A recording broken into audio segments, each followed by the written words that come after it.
Pray Your Weight Away by Reverend Charlie W. Shedd. Copyright 1957. A Bible verse. Verily I say unto you, if ye have faith as a grain of mustard seed, ye shall say unto this mountain, remove hence to yonder place, and it shall remove, and nothing shall be impossible unto you. Matthew 17, verse 20, King James Version. Chapter 1, The Big Commitment. 3 years and 100 pounds ago, I dropped to my knees and prayed. Dear God, I've tried for 15 years to whip this problem of obesity. I've done everything. I've been on banana diets and eaten red meat. I've taken pills and bought reducing belts. I've read books and attended lectures, joined clubs and enrolled in courses. But I'm still fat. I weigh 100 pounds more than the doctors tell me I should weigh. I need help. In the good book, you promise that if anyone has faith enough, he can say to a mountain, go away, and it will go.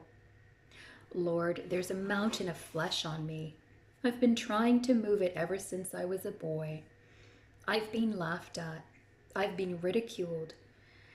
I've had times when I cared and times when I didn't. I've rationalized. I've lied. I've cursed. I've cried. I've decided to quit and promised I'd be good. Then we were invited out to dinner and this woman makes the best biscuits. I've sworn off, and before I knew it, I found myself sitting at the fountain, greedily lapping a milkshake. Now, Lord, I mean business. I believe you mean business too. I accept you at your word. Today I say to this mountain, get moving. I have faith that you and I together can move it. This is the big commitment. I'm turning my body over to you once and for all. I can't manage it alone. From this day on, I'll eat what you tell me to eat and live the way you want me to live. Let's begin right now, and thank you for your help. Amen. This is the one thing that worked for me, and worked is the right word. I'm sorry to tell you that it isn't simply a matter of getting down on your knees every day and off comes the weight. If you are expecting that from this book, don't read another line. Close the cover here and pass it on to your chubby cousin. There is no easy road to a slim waistline.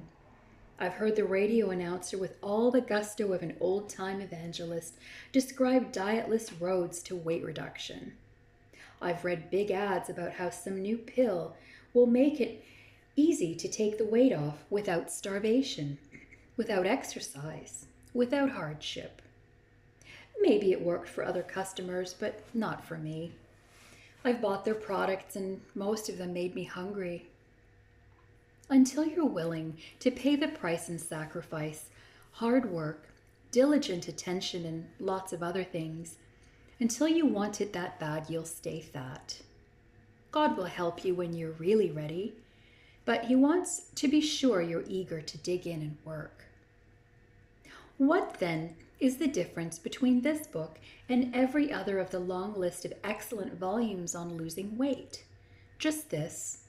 The other books will tell you how to do it. That is not the scope of this writing. They will give you diets and detailed lists of food. This book, if you will allow it, will give you the power to stick to your diet and succeed in losing weight. There are 22 million people in America who weigh too much. You know enough history to remember that civilizations collapsed when they became flabby.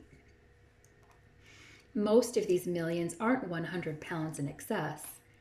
Perhaps the particular digit that you need to lose is only 20. But whether you should lose 50 or 5, we launch this addition to your library in the hope that prayer will be the spark which lights the fire under you. We weigh our sin. We fatties are the only people on earth who can weigh our sin. Evil thoughts don't come by ounces. Vile temper, hatred, unbridled passion, censorious words, selfishness, these do not measure in pounds, but your sin does in mine. Stand on the scale. How much more do you weigh than you should weigh? There it is, 100 pounds of sin, or 50, or 11. Handy sort of arrangement, isn't it?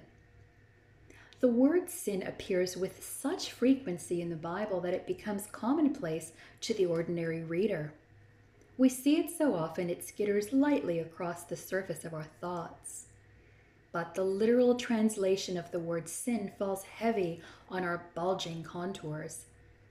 The Hebrew form for sin can best be interpreted as missing the mark. Now step on the scale. You know approximately what you should weigh. How much does the needle miss the mark? The spread between your proper weight and your current weight looms large before you. Other people don't have it so good. They can't see with their eyes the exact extent of their evil. We can measure ours on the scale, write it down on paper, view it in the mirror, hold it in our hands. God is love, and one of the definite proofs of that for his chubby children is this visible factor. The goodness of God.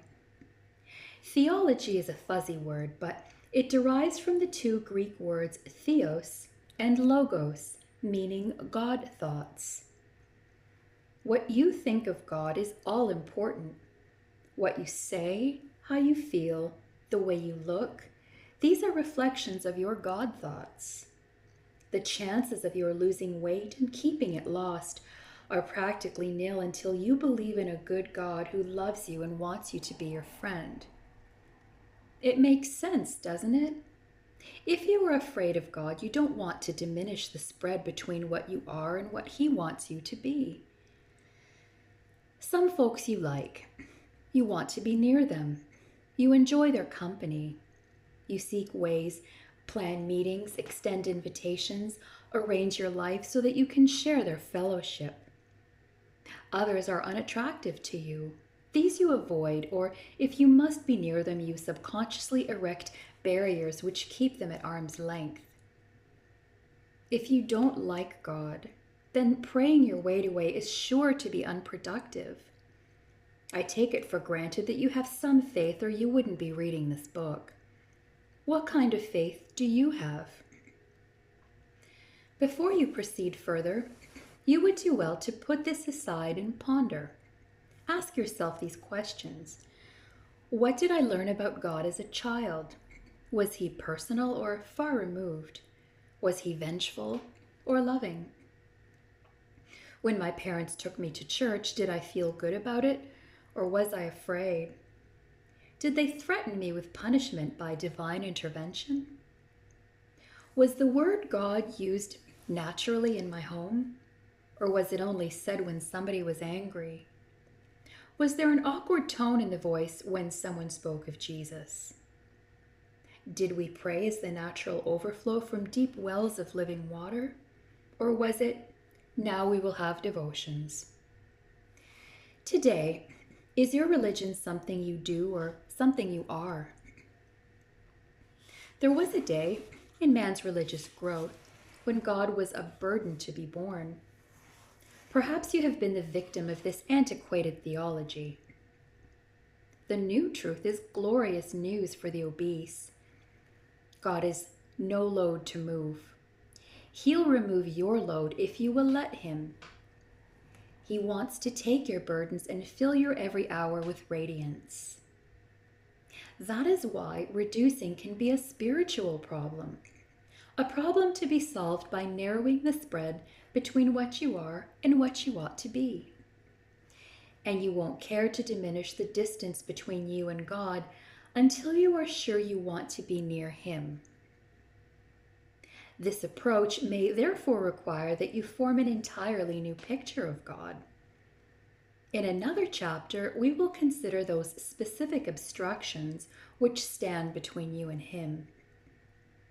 Here, you can begin by framing in your mind the picture of a wonderful friend.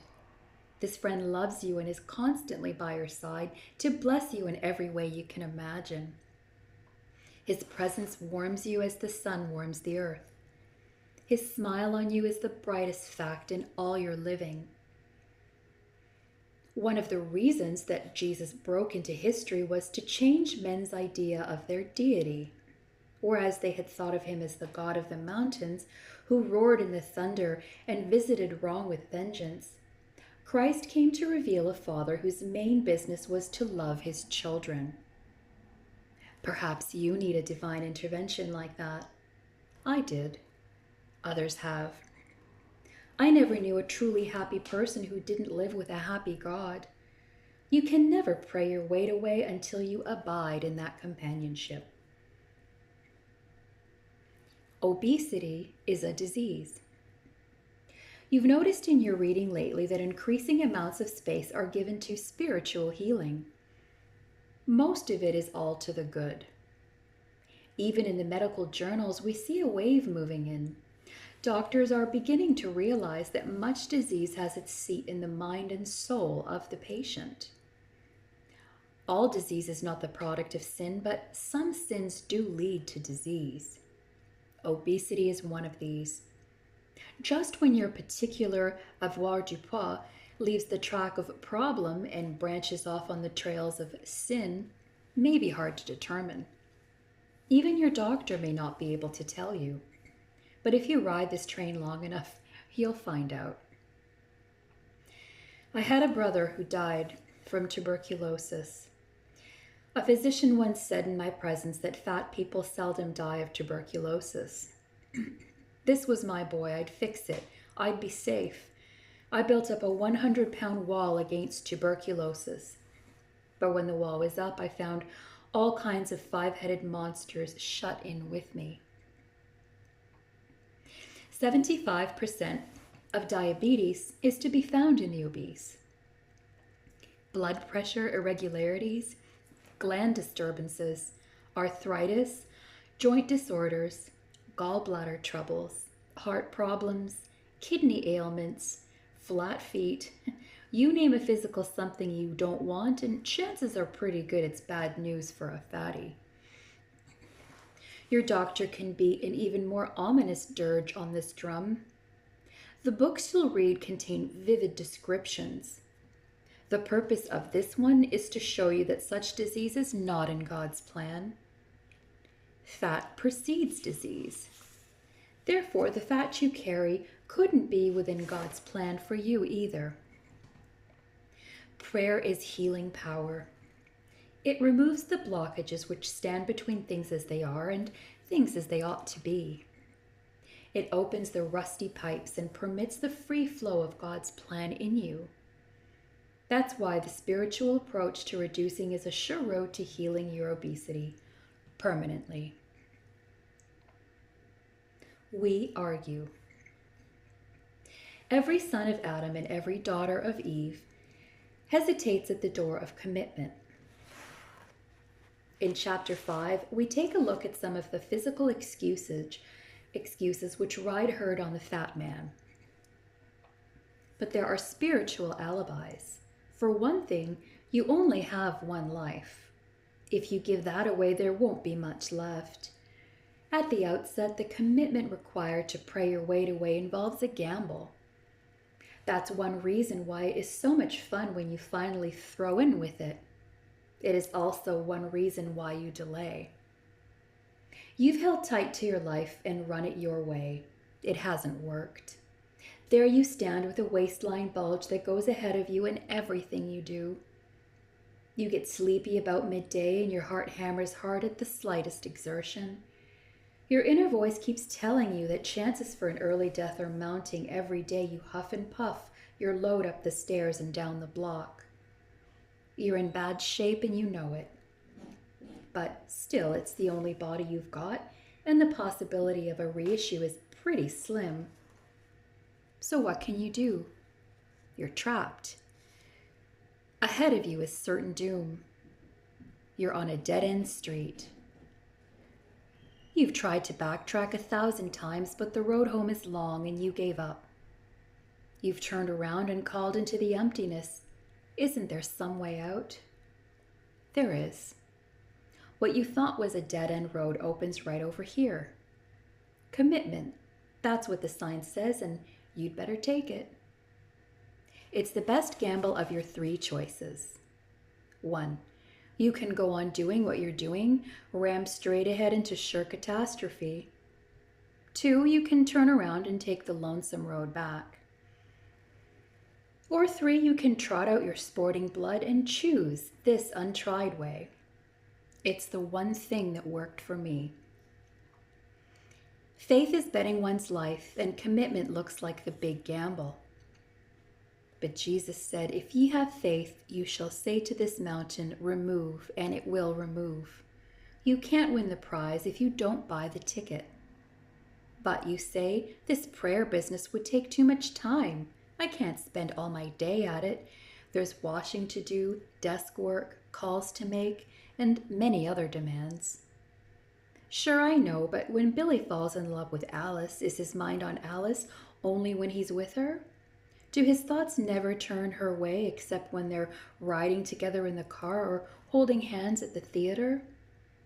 To ask it is to answer. She is his new center of reference from which all his living currently stems. This is what Paul meant by pray without ceasing. When you come to your weight problem in prayer, you have a new pivotal center to which you bring all your living for decision. Your big commitment is the mainstream of living, and your little prayers are the branches. Many of these prayers are subconscious. Prayer does business in deep waters, and constantly in your inner depth, little ships are moving up to port for further sailing orders. Just as you unthinkingly tie your shoelaces or put on your blouse without arguing which button comes first, so you will gradually learn to live spiritually in the same manner. Prayer can become so much a part of you that you automatically ask God first what's right for Him and for you. Here's the great value of the prayer approach. You've not only lost your pounds, you've lost the thought patterns which were producing those pounds. You've opened your mind, removed the blockages, and let in the light of God on previous shaded thinking. Alibis, physical and spiritual, are out if you would pray your weight away. You can't kid God. You may fool others for a time and pull the wool over your own eyes, but the big commitment demands full honesty. Until you're ready on these terms, you'd best not begin. If you don't mean business, tell him so, and go back to your gourmandizing. While you're at it, you can check to see if the mortician has a coffin in your size. Go ahead. At least God will respect your honesty. We said at the outset that you can't have it easily. You can't. The svelte self you're dreaming of is safe enough in your meditation room. But when it fares forth into the world of fact, it bumps headlong into an ice cream sundae or steak buried in French fries. Something has to give somewhere. Only a full commitment and total honesty can keep you strong. We ask for it back. If you're anything like me, after you've given your problems to God, you'll get lonesome. You'll go knocking on his back door. You'll ask if you can't have them back for a short spin about the countryside. And he'll give them to you. Maybe God yanks sin away from certain of his children and removes all vestige, but with me he's been the epitome of courtesy. He doesn't keep me waiting at the door. He seems always to be right there. He senses my loneliness, and when I ask the return of my problems, he gets a sad look and goes to fetch them. They're either mine or else they're his, and even after I've made them his, I can make them mine again for the mere asking. That's why daily commitment, hourly dedication is absolutely essential. When you fell as you were crossing the street, you didn't lie there waiting for the 10-ton truck to run you over. You got up and went to the other side. Don't be discouraged if you slip as you pray your weight away. A loving God forgives and welcomes a new start and another. He never closes that door. He waits with patience. He hopes with love. He wants to share every moment of my living, every cell of my brain, every pound of my body. But he wants me to want him more than I want anything else. Until I do, he must work his wonders elsewhere. When I do, he will far outdo my fondest dreams. A prayer for a full commitment. Before you begin praying your weight away, you must be able to say this prayer, or its equivalent, and mean it. Heavenly Father, I want your help. I've tried in my way and I've reached a dead end. I weigh this many pounds too much. And you fill in the blank here with how overweight you are. You gave me life for blank years. You fill in the number of years here. You have given me permission to use this body. I've used it badly because I insisted on using it as I wanted. You've been good to me and I am grateful for your patience. Now I turn my life over to you. Here it is. This is the big commitment. I'm done having my way. I want you to have your way through me. I believe you can help me to remove this mountain. I thank you that you are beginning right now to set my life in order. Amen. Thou dost show me the path of life. In thy presence there is fullness of joy. Psalm 16, verse 11.